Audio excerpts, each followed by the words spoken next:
Aujourd'hui, s'il y a bien une question à laquelle il n'est pas évident de répondre, c'est bien qui je suis. D'ailleurs, on le voit quand on rencontre une nouvelle personne. On se présente à partir des bons démographiques, un prénom, âge, statut familial, de ce qu'on fait, etc. Mais on ne parle jamais de qui on est vraiment au fond de nous. Des raisons expliquent ces comportements qui est devenu un réflexe, les normes sociales et aussi les manques de connaissance de soi. Pourtant, se connaître soi-même est un levier super puissant pour avancer dans la direction qui vous convient. Comment se forme notre identité? Selon le psychologue James Marcio, l'identité se forme grâce à deux processus, l'exploration et l'engagement. Donc, on parle de l'exploration. L'exploration où l'individu va explorer les différents rôles, activités, valeurs, comportements, idées, etc. Donc, venons à l'engagement. L'engagement où la personne va adhérer à un ensemble de buts, valeurs, croissance, voie professionnelle. Autrement dit, la personne va être capable de s'engager dans une identité forte avec un sentiment de soi défini. Mais c'est pas tout.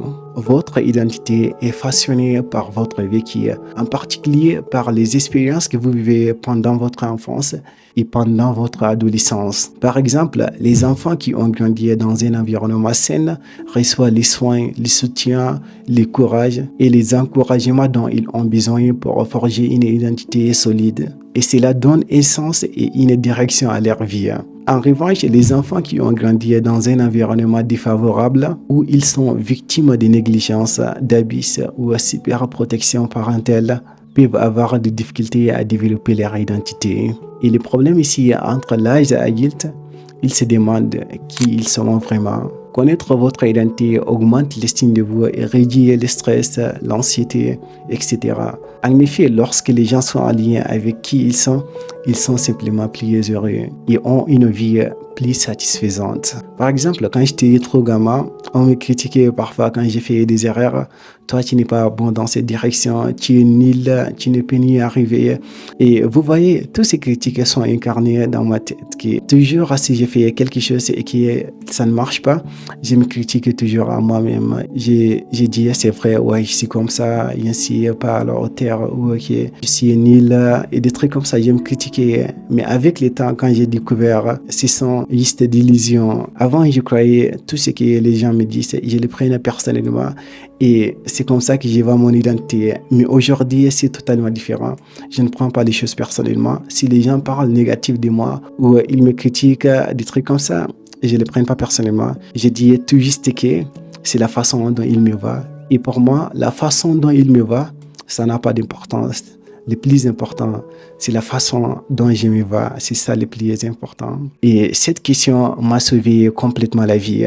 Un jour, je me suis posé, je me suis demandé qui je suis vraiment. Et j'ai compris que le développement de l'identité d'une personne est un processus qui commence dès l'enfance et qui est influencé par différents facteurs. En fait, il y a plusieurs raisons différentes qui expliquent pourquoi vous ressentez cela. Dans cette partie, vous allez découvrir 3 facteurs qui affectent votre identité: votre famille, l'individuation et la société. Et voilà pourquoi c'est important. Comprendre ce qui a pu influencer votre identité va vous aider à avoir des réponses et comprendre pourquoi vous avez l'impression de ne pas savoir qui vous êtes aujourd'hui.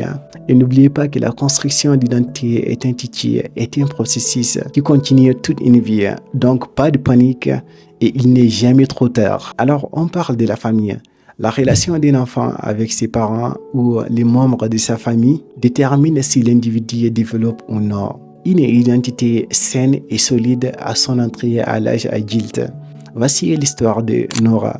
Nora est grandie sans amour et sans l'acceptation de ses parents. Voilà la raison pour laquelle Nora cherche activement la validation de ses parents et à répondre à ses attentes au lieu de forcer son identité en découvrant les caractéristiques qui la définissent et sa place dans le monde. Nora s'est construite en apprenant à renoncer à ses besoins, ses croyances, ses attentes et à ses aspirations pour faire plaire à ses parents. Voilà pourquoi la famille est un facteur qui influence les processus de formation de l'identité d'un individu. On parle de l'individuation.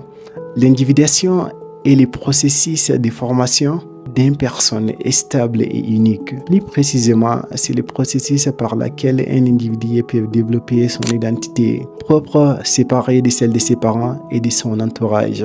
Sauf que, voilà les problèmes. Pour développer son identité, les enfants ont besoin d'explorer en essayant de nouvelles choses et en exprimant librement leurs besoins, leurs goûts et leurs aspirations sans craindre d'être jugés, critiqués ou culpabilisés. Et vous voyez, si leurs tentatives d'exprimer d'eux-mêmes sont critiquées, jugées, punies par leurs parents ou leurs enseignants, les enfants apprennent à renoncer et à supprimer leur moi authentique pour construire une version d'eux-mêmes pliée sur. Par conséquent, ils vont constater de faire ce que les autres veulent qu'ils fassent, au lieu de faire des choix conscients. Voilà la raison pour laquelle l'individuation parfois a une conséquence énorme pour le développement personnel. Laissons parler de la société. La société influence votre identité personnelle et votre réponse à la question qui chie. Et s'il y avait une personne qui a tellement peur des jugements des autres dans ce monde, je vous dirais que c'était moi. J'ai tellement peur de ce que les autres peuvent penser de moi et c'était tellement risqué pour moi. Parfois, je réponds oui au lieu de non, juste pour plaire aux autres.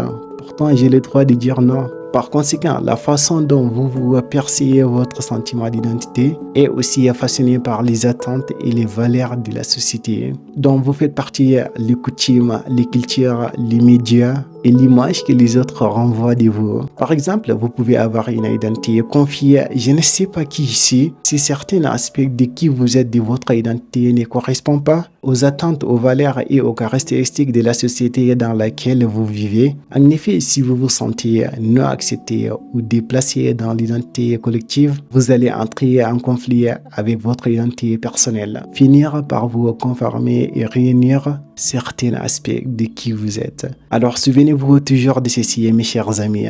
La société peut agir comme une force positive ou négative dans la formation de votre identité. Alors on est venu à la fin de cette vidéo. Merci d'avoir regardé cette vidéo jusqu'au bout. Ça fait tellement plaisir. Et si cette vidéo vous a plu, n'hésitez pas à la partager avec d'autres personnes. Peut-être vous serez la cause pour changer la vie d'une personne. Alors souvenez-vous toujours de ceci. On n'est pas là ici juste pour vivre, mais pour changer la vie. Merci.